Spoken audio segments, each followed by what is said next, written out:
సామాజిక అస్త్రం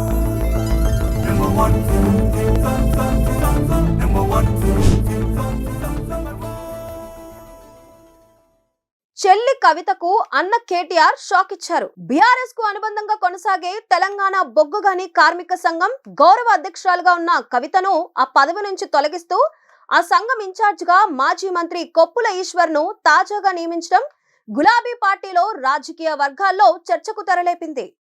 తెలంగాణ భవన్లో కేటీఆర్ సింగరేణి కార్మిక సంఘాల సమావేశంలో ఈ నిర్ణయాన్ని ప్రకటించారు. దీంతో కవితకు ఆ పార్టీలో అనుబంధ సంఘంలోనూ ప్రాధాన్యం తగ్గుతోందంటూ సామాజిక మాధ్యమాల్లో విస్తృత ప్రచారం జరుగుతోంది.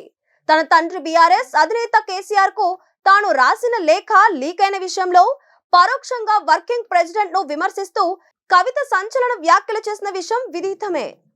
అదే సమయంలో తెలంగాణ జాగృతి సంస్థను పటిష్టం చేయడంలో భాగంగా ఒక అడుగు ముందుకు వేసి సింగరేణి కార్మిక నాయకులను కలుపుకొని సింగరేణి జాగృతి పేరిట కమిటీలు కూడా వేశారని జాగృతి శ్రేణులు అభిప్రాయపడుతున్నాయి.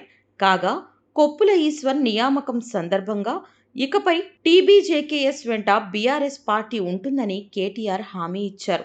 తెలుగు రాష్ట్రాలలో కుటుంబ పార్టీలుగా ఉన్న బీఆర్ఎస్, వైసీపీలలో అన్నా చెల్లెళ్ల మధ్య పోరు జరుగుతున్న విషయం తెలిసిందే.